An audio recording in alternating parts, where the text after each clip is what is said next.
හරක් බලන චූටි කොල්ලෙක් අවුරුදු 9ක් විතර ඇති. ඒ කියන්නේ මේ පොඩි පැටව වගේනේ. අවුරුදු 9ක විතර පොඩි කොල්ලේ කෝටුවක් කඩ කඩා ඉන්නකොට මැස්සෙක් ඇවිල්ලා අතේ වැහුවා. අරයා මැස්ස අල්ලගත්තා. අල්ලගෙන රතේ තිබ්බ කෝටුවේ කීරකින්ම ඇන්න මැස්සට. ඒකල විසිකලා. එච්චරයි.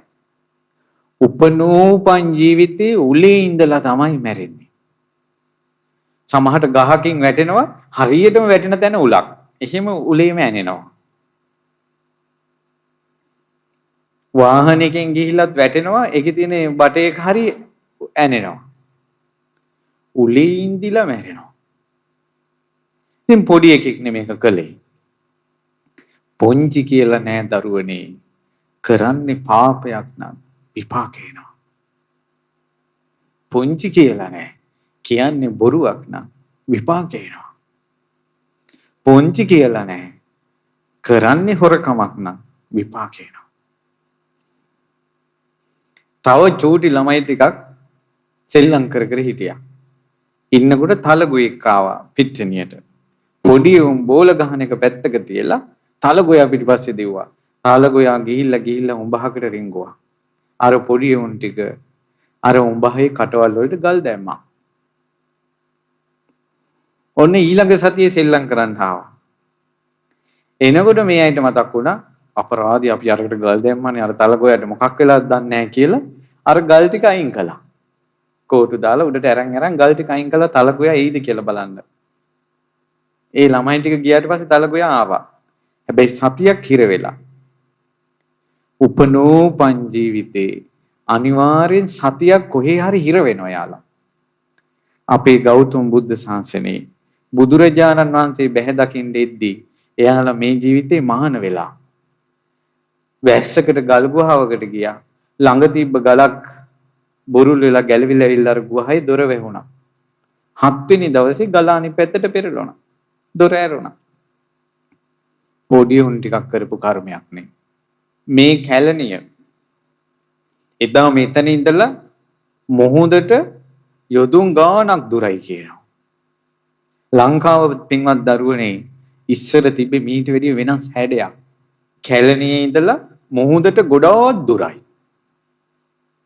නමුත් කැලණියේ හිටපු කැලණිතිස්ස රජුරෝ කැලණිතිස්ස මහරහතන් වහන්සේ තෙල් කතාරමේ ඝාතනය කරලා මොහොතට දැම්මා.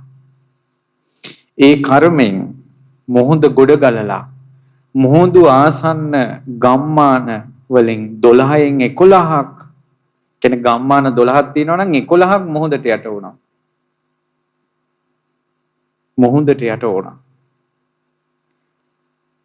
කර්මය ආපස්සට බලනකොට පුංචි ළමේ හරක් බලන පවුලක ඉපදිලා අම්මා කිව්ව පුතාට පුතේ කිරි හට්ටිය උණු කරපන් කියලා.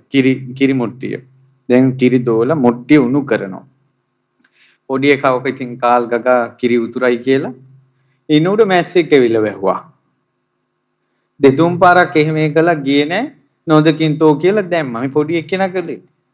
කිරි හට්ටියට දැම්මා. ඒ කර්මය ආවා අරහත්ත්වයටපත් වෙලත් රාජ දණ්ඩන කියන ඒවා කොයිතරම් තිබුණත් රජතුමාගේ හිතට ආවේ තෙල් කටාරමේ තඹපා. ඊට පස්සේ මොහොතට දැම්මා. මැස්සෙක් කිරි හට්ටියකට දාලා තඹපු කර්මය මොහොතක් ගොඩ ගලලා රටක් යට වෙන තැනට එයි කියලා කවුද හිතුවේ? ඒ නිසා අපි අද කරන පුංචි කර්මය අනාගතේ ගොඩාක් අයට විපාක දෙනවා. ඒ නිසා සියල්ල දන්නා වූ සියල්ල දක්නා වූ බුදුරජාණන් වහන්සේ වදාළේ ප්‍රාණඝාතය නම් කරන්න එපා කියලා. සොරකම නම් කරන්න එපා කියලා. වැරදි කාමසේවයෙන් නම් කරන්න එපා කියලා. ඊළඟට මත්පැන් මත්ද්‍රව්‍ය පාවිච්චි කරන්න එපා කියලා. අපි හිතමු වැරදි කාමසේවනයක් කරනවා. තමන්ගේ ස්වාමියා ඉඳිද්දී බිරිඳ ඉඳිද්දී වෙන අයත් එක්ක අනාචාරය හැසිරෙනවා. විවාහ වෙන්න කලින් අනාචාරයක දේවල් කරනවා. ඒකේ කර්මය තමයි නිරේ ඉපදෙනවා. එහෙම නැත්නම් ඒකේ අවශේෂ කර්ම විදියට මනුස්ස ලෝකෙ ඉපෙද්දිද්දී පෞල් ජීවිත කඩාකප්පල් වෙනවා. පෞල් ජීවිත කඩාකප්පල් වීම නිසා ස්වාමියා එක තැනක ඉඳලා විඳින දුක, බිරිඳ එක තැනක ඉඳලා විඳින දුක, අම්මා තාත්තා තැන් දෙකක නිසා දරුවෝ විඳින දුක, සමාජයෙන් විඳින නිന്ദා, අපහාස කොයි තරම්නම් ජීවිතෙන් ජීවිතයට යනවද? සුළු මොහොතක සැපයක් වෙනුවෙන් කරපු කර්මයෙන් ජීවිත කීයක් ඇස් වලින් කඳුළු වැටුණාද? කී දෙනෙක් විඳෙව්වද? ඒ නිසා සියල්ල දන්නා වූ සියල්ල දක්නා වූ බුදුරජාණන් වහන්සේ වදාලා වැරදි කාම සේවනය කරන්න එපා. මේ පාපේ ඉච්ඡ භයානක බවක් තියෙනවා. අපි පිළිගත්තත් නැතත්